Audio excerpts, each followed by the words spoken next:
बेटा प्लीज। दादी आपकी बारी है।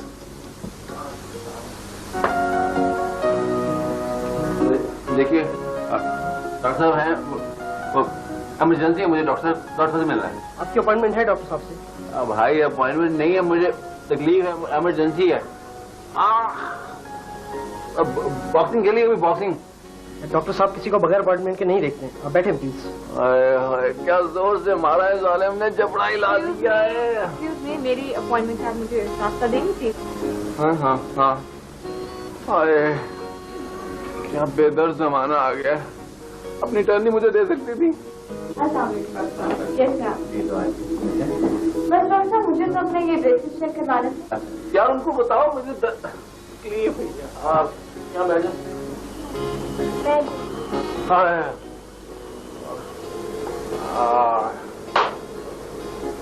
अलबत्ता बाहर एक पेशेंट है, वो कुछ तकलीफ में, मैं हर जगह इमरजेंसी केस है, आप उनको मेरी टर्न क्यों नहीं दे रहे थे? चेक कर लीजिए। सर बाहर एक आदमी बहुत तंग कर रहा है, उसकी अपॉइंटमेंट नहीं है आपके साथ।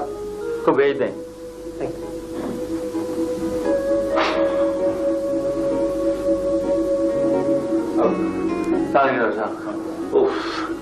डॉक्टर साहब बहुत बहुत बहुत तकलीफ है डॉक्टर साहब, प्लीज कोई इंजेक्शन लगा दें। आप तरफ बैठे, आपको मैं बैठ देखता हूँ। आप बैठे इधर आ जाए। जी जनाब, क्या हुआ? डॉक्टर साहब वो बॉक्सिंग खेल रहा था डॉक्टर साहब, उसने पंच मारा, मैंने बड़ा डॉक्टर बचने की कोशिश की, बड़ा जोर से मारा। मुंह पर ज्यादा खुल नहीं रहा। ठीक हो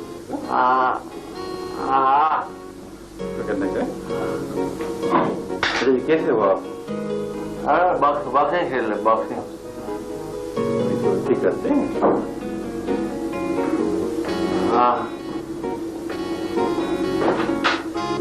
आपके दांतों में कैविटी है?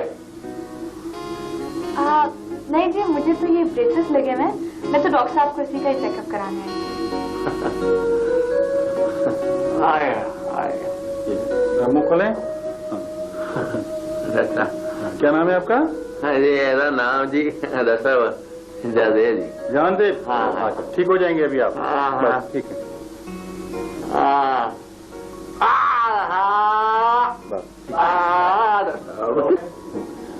अच्छा आप ऐसा करें, परसों आ सकते हैं आप 6 बजे, इसमें ज्यादा टाइम लगेगा, इसको ज्यादा तकलीफ है। ओके डॉक्टर साहब, थैंक यू।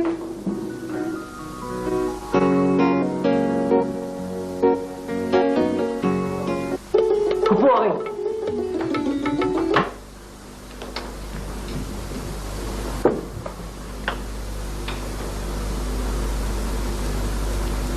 खुर्रम भाई के बच्चे हुआ डरा दिया, अम्मी तो बाहर नहीं है। तुम लोगों की तो मत मारी गई है, तुम कथक सीखने चली हो, तुम्हारी बाजी सालों को ब्रेसेस लगाने का शौक चढ़ा है। ये काम भी करना है कि नहीं करना दुनिया में? हम कल्चर्ड लगना चाहते हैं, रिफाइंड। ये मयार है तुम्हारा? लाना तो। प्लीज मेरे साथ बहस मत करें खुर्रम भाई। अच्छे भले दांत थे तुम्हारी बाजी के। अच्छे नहीं थे, ऊंचे थे। मुझे तो बहुत अच्छे लगते थे। बाजी को अच्छे नहीं लगते थे। नाक पे चुंडी लगा ले, पतली हो जाएगी, और दरख्त पे जाके लटका करें, लंबी हो जाएंगी।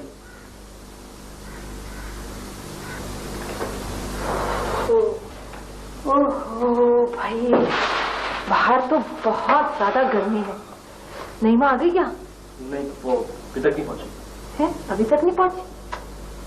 भाई इससे मैंने 100 मर्तबा कहा है कि अगर ऊपर वाली भीड़ ऊंची है तो क्या हुआ, पर इसने तो सारे उल्टे उल्टे काम करने होते हैं। समझ ही नहीं आती इस लड़की को। भाई जिसने इससे शादी करनी होगी वो इन्हीं दांतों के साथ कर लेगा ना, समझ लड़की। खैर बेटा तुम जाओ जरा क्लिनिक में देख कर आओ कितनी देर की होगी। जाओ।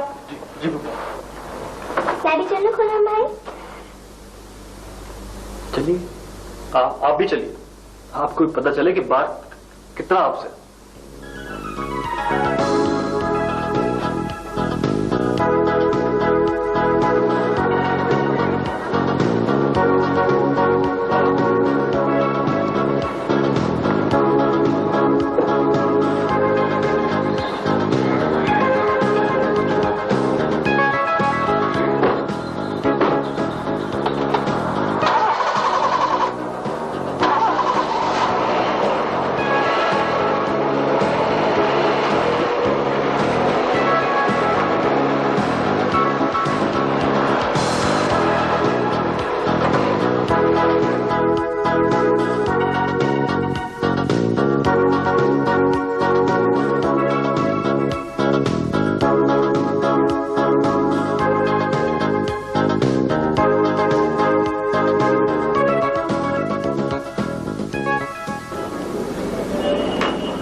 दिन डांट तो निकलवाना ही पड़ी थी।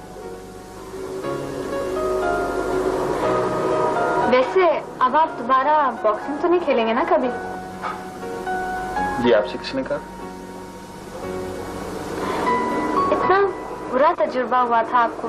वैसे अगर मैं आपकी जगह पे होती ना तो सारी उम्र के लिए बॉक्सिंग खेलना छोड़ देती।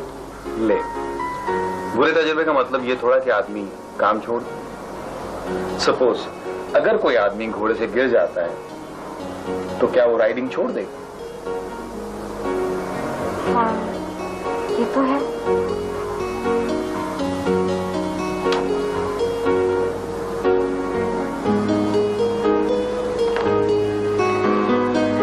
आपको डर नहीं लगता?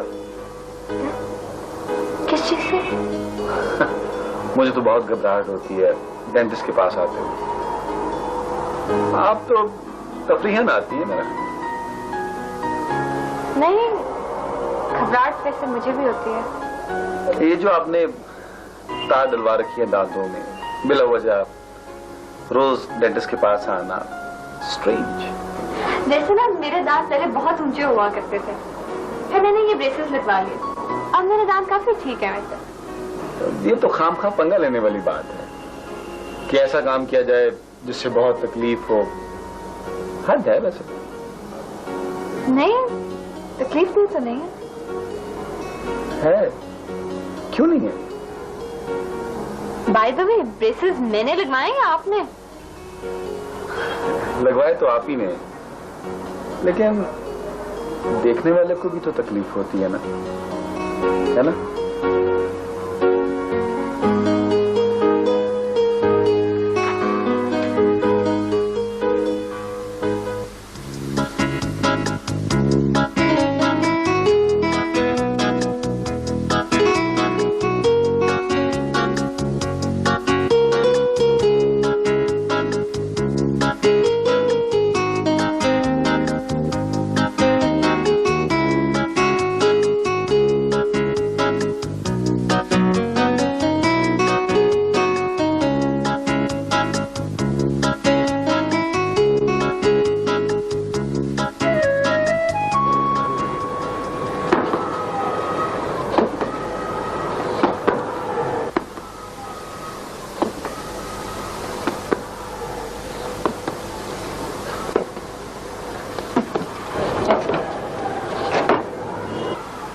करोगे?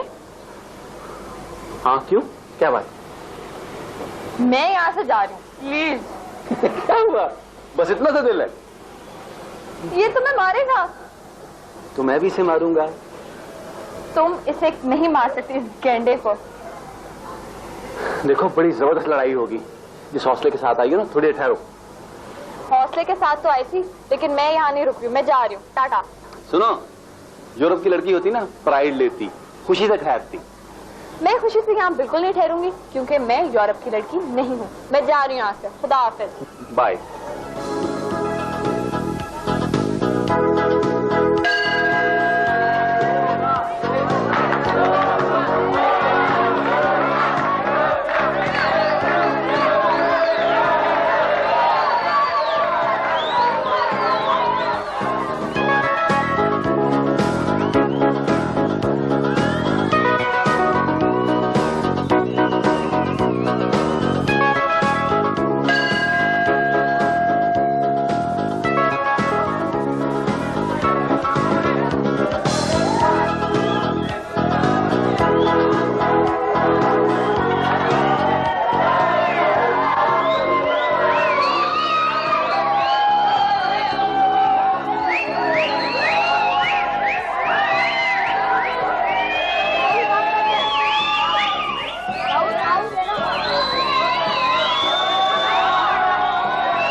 क्यों नहीं?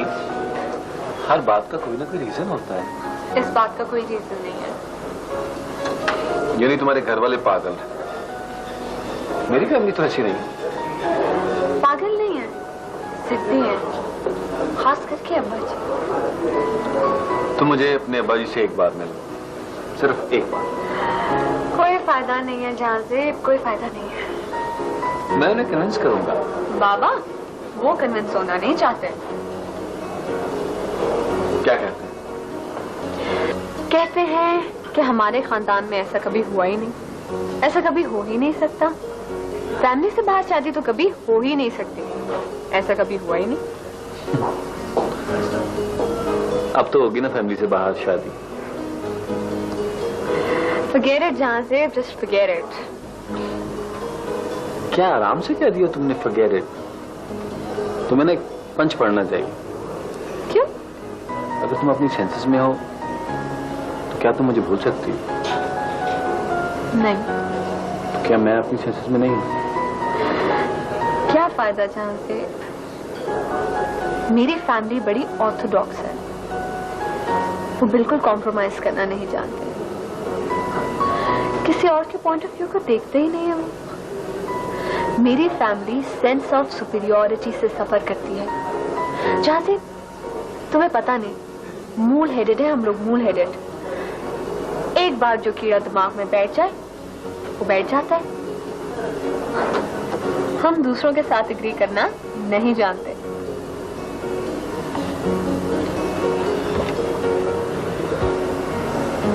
तुम्हारे दिमाग में कभी कोई कीड़ा घुसा? है एक रेशम का कीड़ा, जो बाद में तितली बनकर उड़ जाएगा। मोहब्बत का कीड़ा।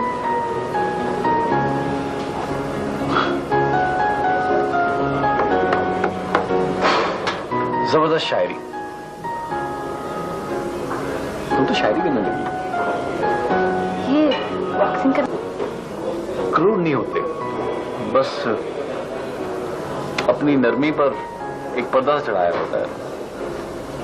अगर तुम मुझे ना मिली तो पता नहीं मैं क्या कर जाऊंगा। मर जाऊंगा, बिखर जाऊंगा, गायब हो जाऊंगा, शायद सफाई हस्ती से नहीं,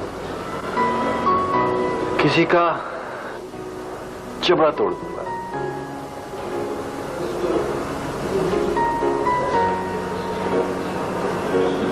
देखो मुझे,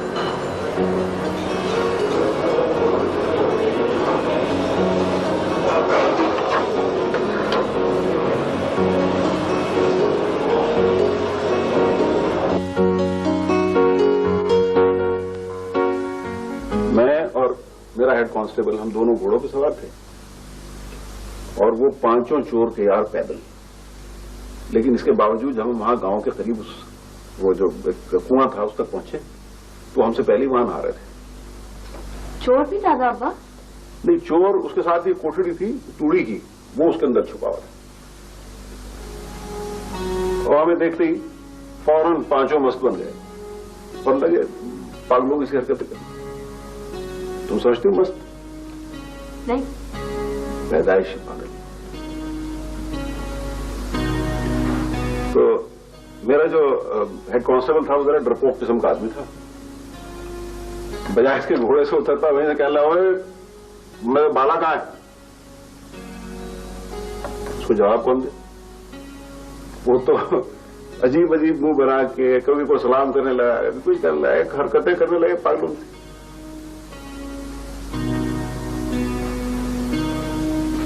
ये आया नहीं अभी तक। पता नहीं, आ तो जाना चाहिए था। अच्छा, करता क्या है? बॉक्सिंग खेलता है। बॉक्सिंग तो खेलता है, बॉक्सिंग तो उसको खेलनी चाहिए, लेकिन उसके अलावा क्या करता है? भाई जैसे हम आईजी थे रिटायरमेंट से पहले, वो क्या हैं? वो अपने अब्बू के साथ गारमेंट्स की फैक्ट्री में काम करता है, 2 महीने हो गए हैं।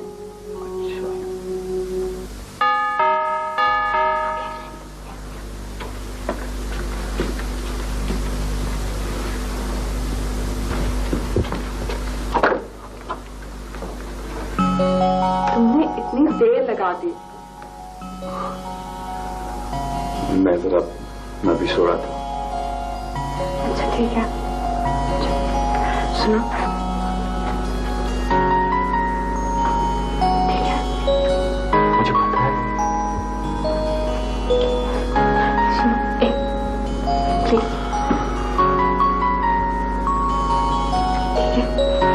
I'll be careful.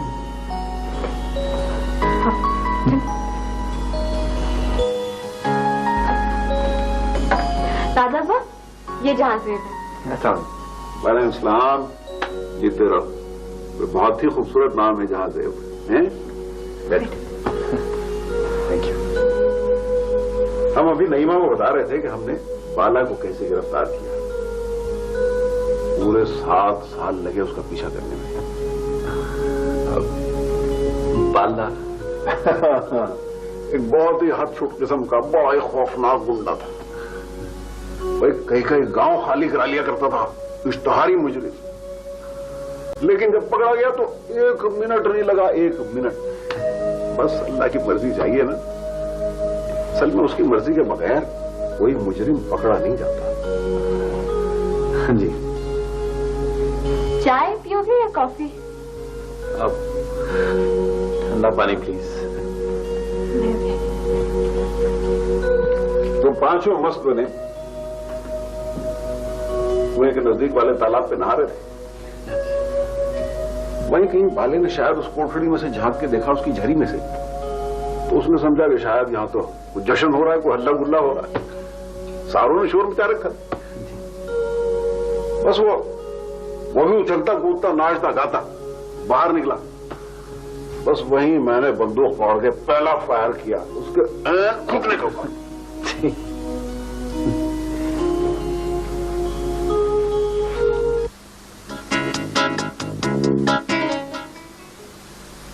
Canola oil में पकाने का एक और राइट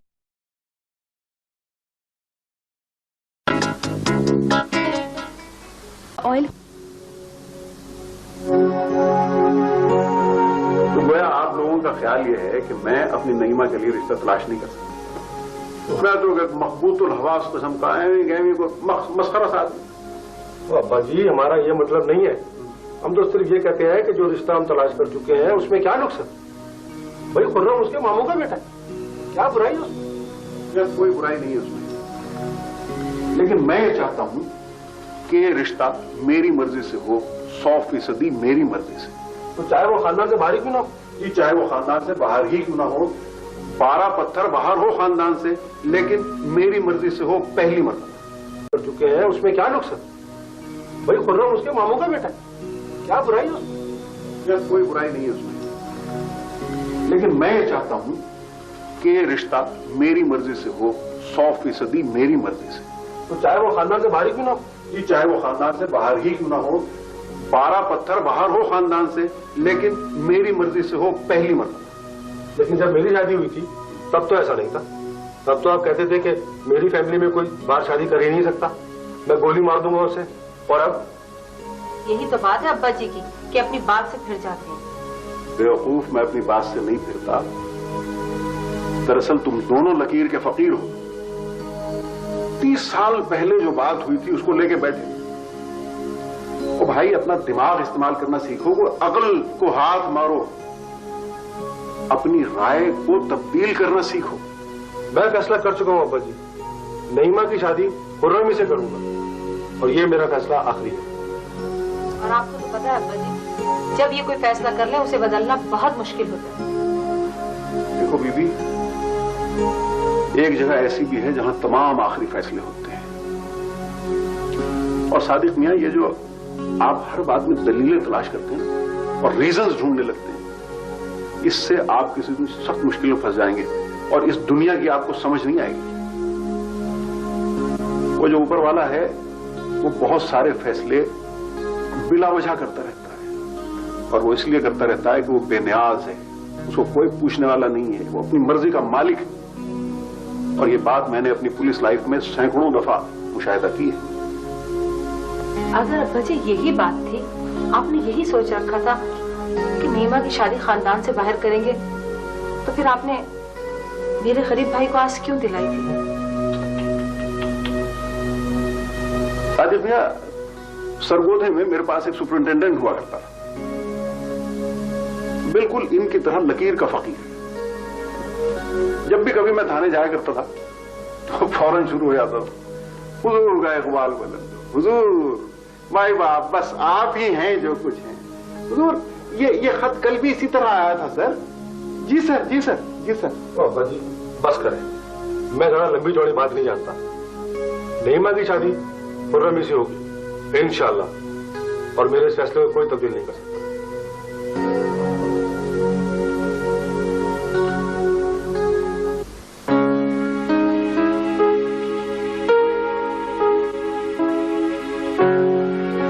तुम समझने की कोशिश करो जहां से। देखो, मुझे शाम तक तुम्हारा जवाब चाहिए, और वो भी हाँ में। मैं इनकार नहीं सुन सकता, कुछ भी हो जाए। देखो जहां से कुछ ना कुछ हो जाएगा, कोई मिरेकल, कोई कुछ, मेरा दिल कहता है, लेकिन तुम प्लीज ये शाम तक की शर्त ना लगाओ, प्लीज मुझे कुछ टाइम दो।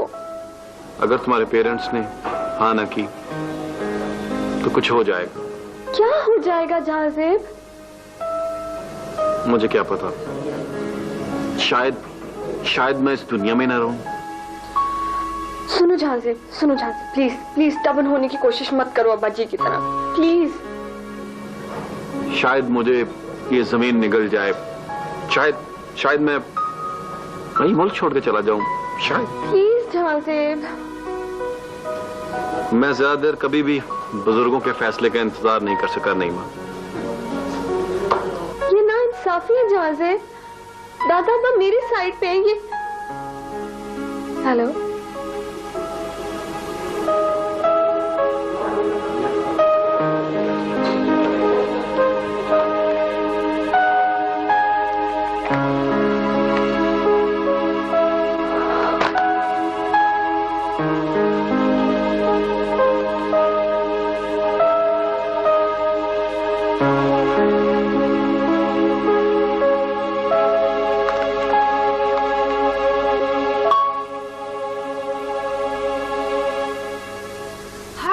ओरिजिनल करना होता है, हर काम।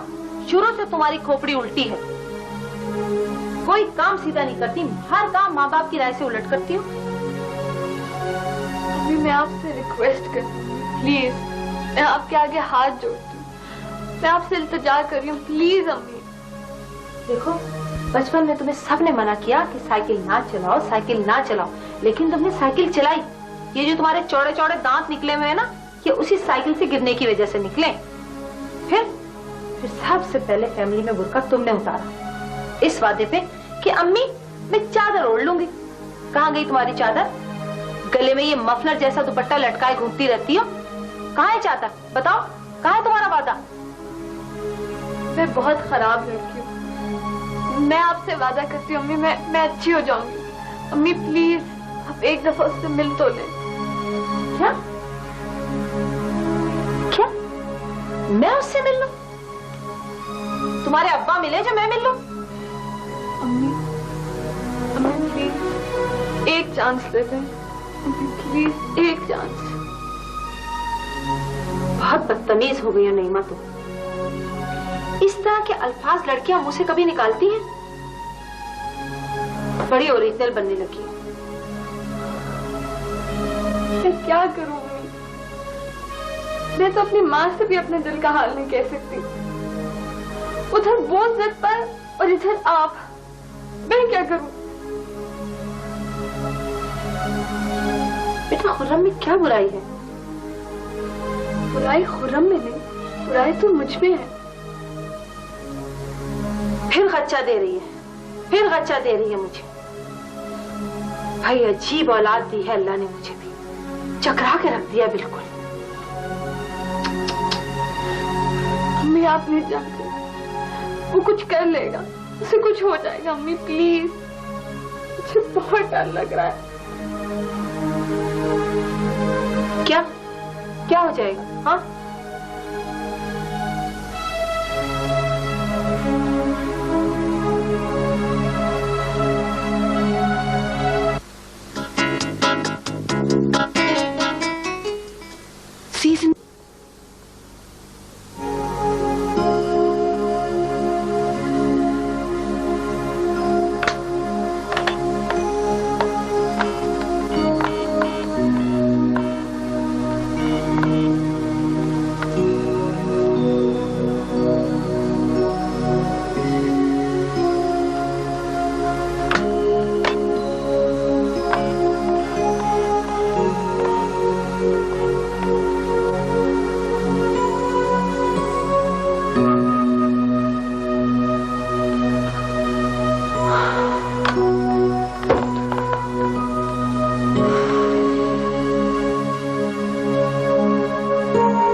बिल्कुल ठीक जगह पे आई हैं। यही दफ्तर है जहांजेब गारमेंट्स का। मैं मैनेजर हूँ जहांजेब गारमेंट्स का। वो जहांजेब साहब नहीं आए अभी तक? जी जहांजेब साहब पता नहीं, उन्होंने मुझे फोन किया था 2-3 रोज पहले। कह रहे थे कि मैं नहीं आ सकूंगा और मैं ही तब तक काम चलाऊंगा। और उनके फादर? कभी कभार आते हैं फैक्ट्री, साल 6 महीने के बाद। ये वही है ना बॉक्सिंग वाले जहांजेब, है ना? जी जी बिल्कुल वही। बड़ा शौक है उनको बॉक्सिंग का। कभी सर पे पट्टी बांधी होती है तो कभी हाथ टूटा हुआ होता है। क्या मुझे उनके घर का पता मिल सकता है? जी आपको उनके घर का पता? हाँ, आप हैरान हो रहे होंगे। दरअसल मुझे उनसे कुछ काम के सिलसिले में मिलना था। मैं उनसे घर पे ही मिलूंगी। जरूर जरूर, मैं आपको उनका कार्ड दे देता हूँ। ये उनका कार्ड है, ये रेजिडेंट एड्रेस है। आप उनसे घर पे मिल लीजिए। जी शुक्रिया।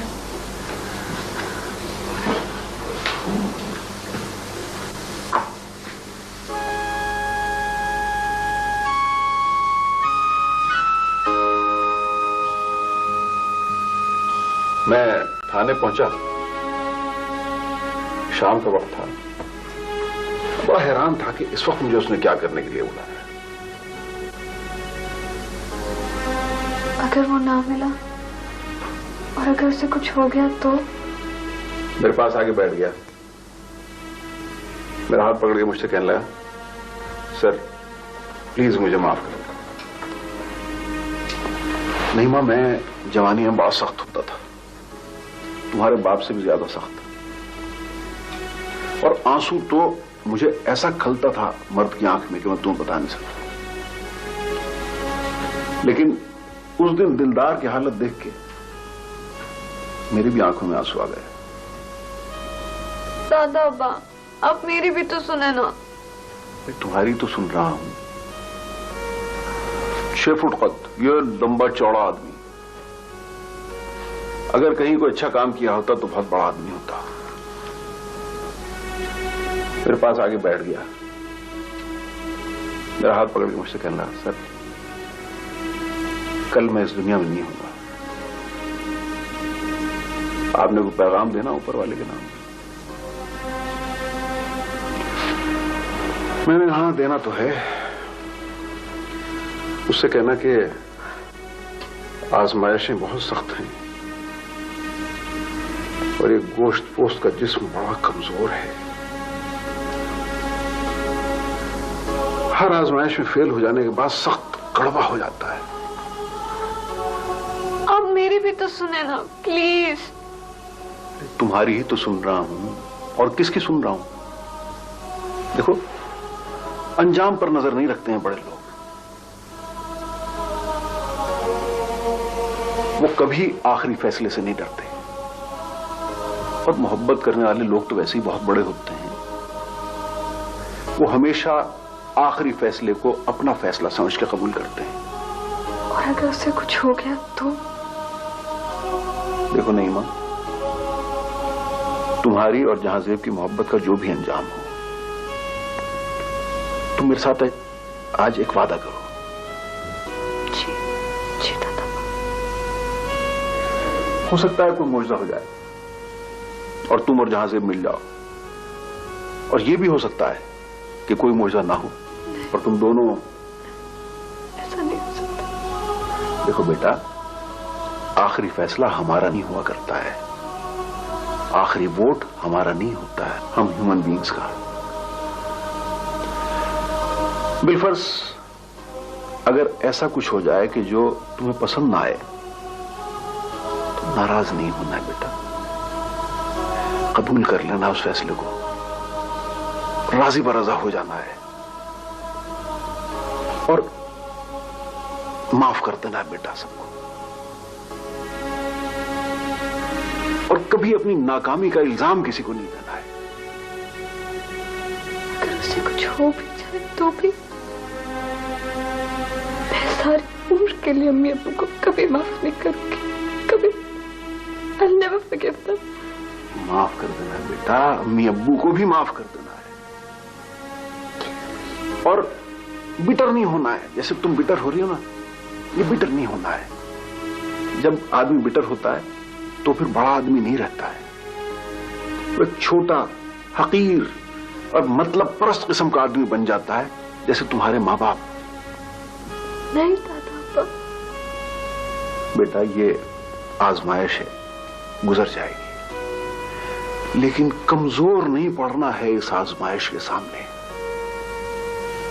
देखो, जब तुम कमजोर पड़ जाते हो ना, तो तुम्हारे दिल की जो मोहब्बत है वो उसमें से नफरत जन्म ले लेती है, और यही नफरत कहीं ऐसा ना हो कि तुम्हारे वालिदैन के लिए तुम्हारे दिल में जन्म ले ले। ऐसा नहीं होना बेटा, माफ कर देना है सबको और फैला देना इस मोहब्बत को तमाम कायनात के ऊपर, और बिटर नहीं होना है।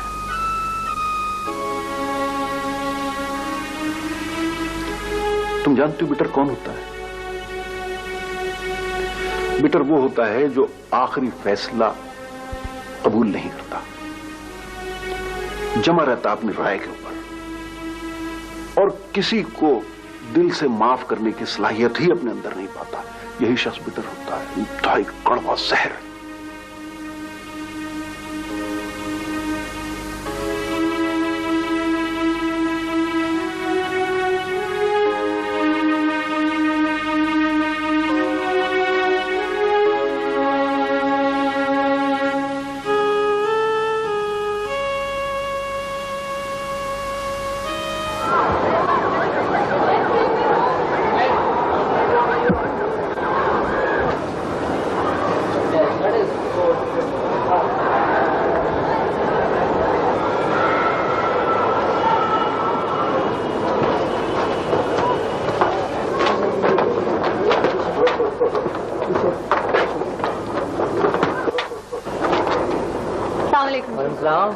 जहां सेब है? ये जहां सेब आया हुआ है वो 5 रोज से नहीं आया जी। वो तो नहीं आया। नहीं आए? अच्छा ठीक है। कोई पैगाम देना हो? आपका नाम? नहीं ठीक है, मैं उनको खुद फोन कर लूंगी। शुक्रिया।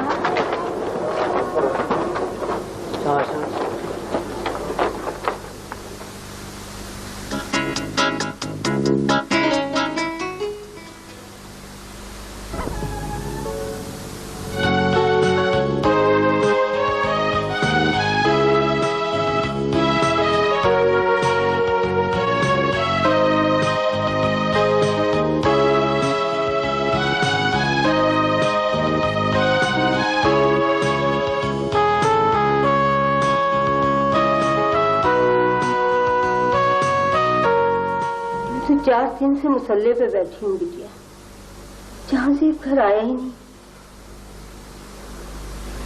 आप लोगों ने पुलिस स्टेशन में रिपोर्ट करवाई?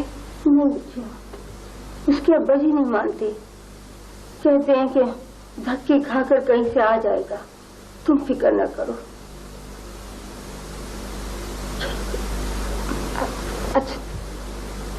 अच्छा अब मैं चलती हूँ। कहीं बेटा कहाँ जा रही हो? बैठो, कुछ पानी शानी? नहीं शुक्रिया। नहीं। कहाँ से आई हो बिटिया? वो जी उनका दांत टूट गया था ना, तो वो डॉक्टर साहब ने भेजा था मालूम करने के लिए। मगर ये तो खासी पुरानी बात है, डॉक्टर साहब को अब याद है उसका दांत? शायद उन्होंने बिल नहीं दिया था इसीलिए भेजा है। उसकी आदत है, बिल उसे याद ही नहीं रहते। वैसे मैं बता दूंगी कि तुम आई थी। नहीं ठीक है, मैं उनको खुद फोन कर लूंगी। शुक्रिया।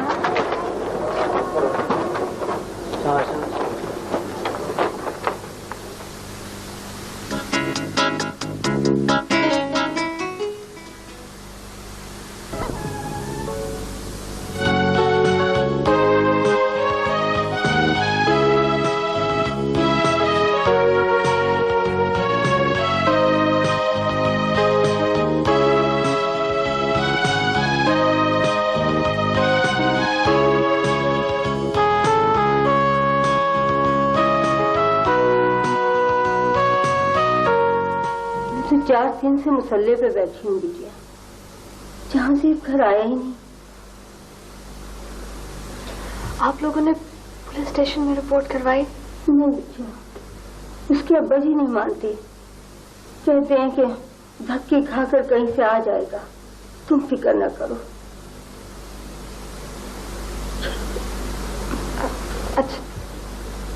अच्छा अब मैं चलती हूँ। अरे बेटा कहाँ जा रही हो? बैठो, कुछ पानी शानी? नहीं शुक्रिया। नहीं। कहाँ से आई हो बिटिया? वो जी उनका दांत टूट गया था ना, तो वो डॉक्टर साहब ने भेजा था मालूम करने के लिए। मगर ये तो खासी पुरानी बात है, डॉक्टर साहब को अब याद है उसका दांत? शायद उन्होंने बिल नहीं दिया था इसीलिए भेजा है। उसकी आदत है, बिल उसे याद ही नहीं रहते। वैसे मैं बता दूंगी कि तुम आई थी। ये क्या नाम बताया था बिटिया तुमने? नहीं माँ, नहीं माँ। अच्छा नहीं माँ। हाँ बिटिया, दुआ करना कि वो जल्द घर आ जाए। मेरे तो घुटने जुड़ गए हैं नफिल पढ़ते पढ़ते। अच्छा जी अब मैं चलती हूँ। अच्छा बेटा, अल्लाह हाफिज़ बेटा। या अल्लाह, मेरे परवरदिगार, मेरा बच्चा जहाँ भी हो खैरियत से, मेरे मालिक मेरे बच्चे पर अपनी रहमतों का नुज़ूल फरमा।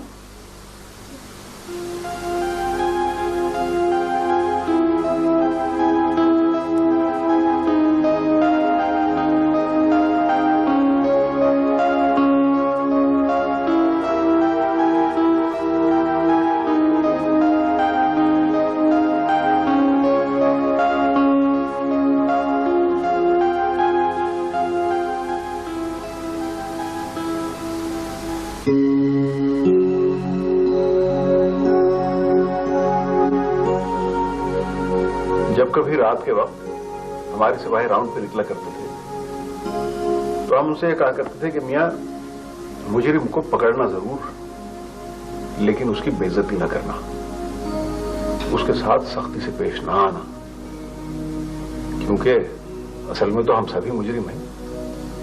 ये दूसरी बात है कि परवरदिगार ने हमारी रस्सी दराज कर रखी है और फिर वो सबको पकड़ता भी नहीं है। अब्बा जी आप मेरी बात सुन नहीं रहे। मैं तुम्हारी ही बात का तो जवाब दे रहा हूँ बेटा। ये मेरी बात का जवाब है? मैं आपसे कह रही हूँ कि नईमा कल रात से घर से गायब है और अब शाम होने को आई है। अरे यही तो मैं कह रहा हूँ कि जब तुम मुजरिम को पकड़ लो तो उसके साथ नरमी से पेश आना, पकड़ना जरूर लेकिन उसकी बेइज्जती ना करना। वो तो कह रहे हैं कि वो उसे शूट कर देंगे। देखो जुबैदा, जब आखिरी फैसला हो जाए उसके बाद उस पर राजी हो जाना चाहिए, अपनी राय पे कायम नहीं रहना चाहिए, राजी बराजा हो जाना चाहिए और तैयार करना चाहिए अपने आप को माफ कर देने के लिए। अब्बा जान, उसने हमारी सारी खानदानी रिवायतें खाक में मिला दी। अरे यह जर दिया उसने हमारे लाड प्यार का, और आप कहते हैं कि उसे कोई सजा ना मिले। देखो, अपने शौहर के नक्शे कदम पे मत चलो जुबैदा। औरत तो तबन नरम दिल होती है और तुम तो उसकी मां हो। ये सब कुछ तुम्ही से तो सीखा है उसने। अब अगर तुम भी उसे माफ नहीं करोगी तो उसे माफ करने का इल्म कहां से आएगा? चले, मैं तो उसकी मां हूं, मैं तो माफ कर दूंगी उसे, लेकिन वो कैसे करेंगे? अरे उसका क्या कहती हो, वो बदनसीब तो अपनी सर्विस के उस स्टेज पे है कि जहां सजा देने का इल्म तो आ जाता है, माफ करने की सलाहियत पैदा नहीं होती इंसान में।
ना मिली तो पता नहीं मैं क्या कर जाऊंगा।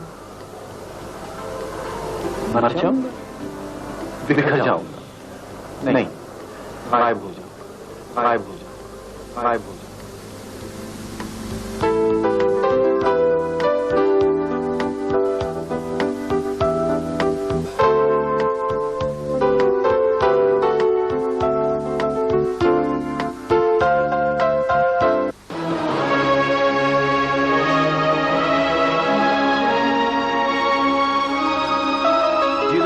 कि बुरे एक्सपीरियंस का मतलब हरगिज ये नहीं है कि आदमी काम छोड़े। सपोज एक आदमी अगर घोड़े से गिरता है तो वो राइडिंग तो नहीं छोड़ देगा।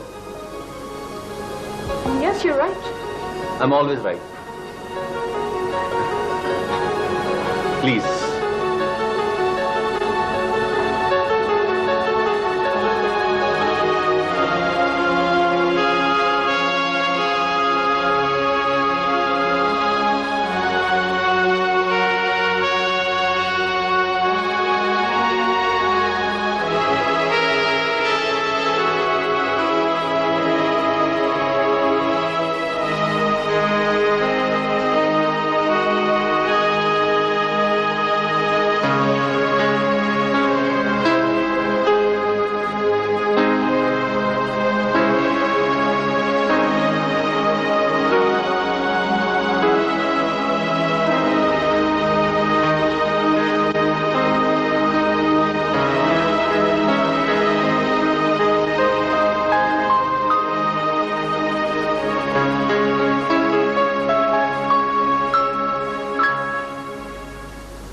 अब सिर्फ दो ही सूरतें हैं। अगर वो तुम्हें मिल गई तो, और न मिल सकी तो। पहली सूरत में उसे उस मोहब्बत के लिए माफ कर देना जो तुमसे नहीं कर सकी, और हमेशा उसको मोहब्बत न करने की सजा न देते रहना।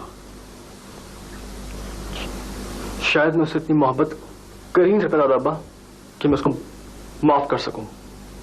और अगर वो तुम्हें ना मिली तो उसकी मोहब्बत को ताजियाना न बनाना दूसरों के लिए सारी उम्र। मैं वादा नहीं करता दादा अब्बा। खुर्रम,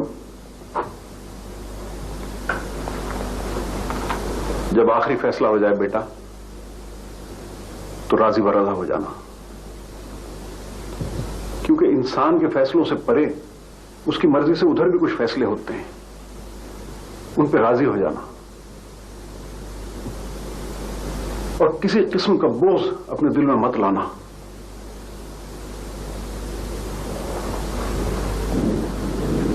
तुम भी कहते होगे कि तुम्हारा दादा 24 घंटे नसीहतें ही करता रहता है,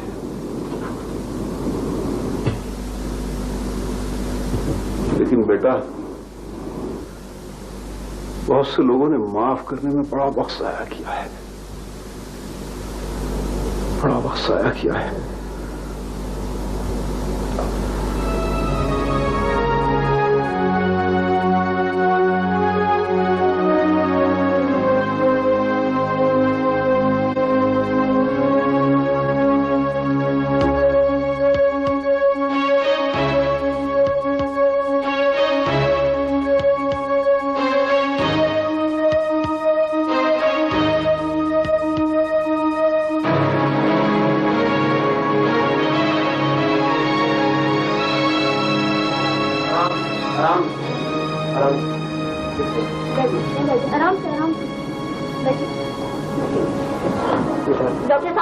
डॉक्टर साहब, इमरजेंसी है, जल्दी आए। डॉक्टर साहब। ओह माय गॉड, निशा। और तो मेरा ख्याल है कहीं चोट नहीं लगी। सामने वाले चारों दांत टूटे, बेचारी को मुस्तकिल खून बह रहा है। इसके मुंह से ये तारे निकली हैं, पता नहीं कहाँ से आके लगी हैं बेचारी को।